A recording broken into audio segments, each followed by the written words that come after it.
আরে রাহুল, তুই এখানে? তোর সাহস কি করে হলো ওনাকে নাম ধরে ডাকার? আদৌ জানিস উনি কে? ম্যাডাম, ও আমার স্কুল ফ্রেন্ড, তাই ওর নাম ধরে ডেকেছি। পূজা, তুমি ভেতরে যাও। Okay sir. আমি এখানে ম্যানেজারের পোস্টে আছি। তুই বল, তুই এখানে কি করছিস? আরে ভাই, কালকেই এসছি, এখানে হাউসকিপারের কাজ করছি। আরে ইয়ার, তুই তো আমাদের স্কুলে টপার ছিলিস। কি বলবো ভাই, সিচুয়েশন মানুষকে দিয়ে কত কিছুই না করায়। আরে কোনো ব্যাপার না, তবে আমার এটা থেকে খুব ভালো লাগলো তুই এই সিচুয়েশনে দাঁড়িয়েও কখনো হার মানিসনি। আমার একটু ভেতরে কাজ আছে, আমি আসছি। ওই দাঁড়া, তুই আদৌ জানিস উনি কে? উনি এই কোম্পানির বস। বস? কিন্তু ম্যাডাম, উনি তো আমাকে বললেন উনি এই কোম্পানির ম্যানেজার। পাগল হয়েছিস তুই? উনি এখানকার বস। তোর ভাগ্য ভালো যে উনি খুব ভালো মানুষ। স্যার, ওই হাউসকিপারটা বলছিল আপনি নাকি ওকে বলেছেন আপনি এই কোম্পানির ম্যানেজার। আপনি ওকে মিথ্যে কেন বলেছেন? আপনি তো এই কোম্পানির বস। দেখো, আমি ওকে মিথ্যে এই কারণেই বলেছি কারণ সত্যিই ও আমার ছোটবেলার বন্ধু। আর আজকে ওর সাথে আমার হঠাৎ করে দেখা হয়ে গেল, তাও আবার এই অবস্থায়। এটা জরুরি নয় যে সব মানুষই জীবনে সাফল্য পাবে। কিছু মানুষ সাকসেসফুল হয় আর কিছু মানুষ সেখানেই থেকে যায়।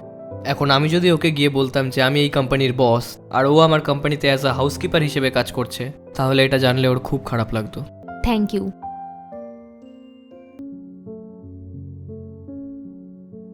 Thank you.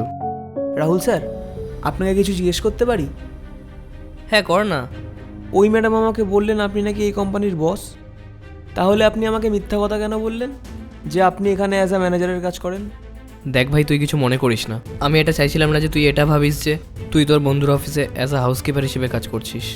এই জন্যই আমি তোকে বলেছিলাম যে আমি এই অফিসে অ্যাজ আ ম্যানেজার হিসেবে কাজ করি, যাতে আমাদের মধ্যে কোনো মতভেদ না হয়। আর ভাই, আমি অ্যাপ্রিসিয়েট করছি তোর কাজটাকে, কিন্তু তুই এত পড়াশোনা জানার পরেও কি করে এই হাউসকিপারের কাজটা করতে রাজি হয়ে গেলি? আর সত্যি বলতে আমি জানতাম না যে তুই এখানে ইন্টারভিউ দিতে এসেছিস। যদি আমি জানতাম তাহলে আমি কখনোই তোকে এই কাজের জন্য নিতাম না। সরি রাহুল স্যার, আমি ভুল ভেবেছিলাম।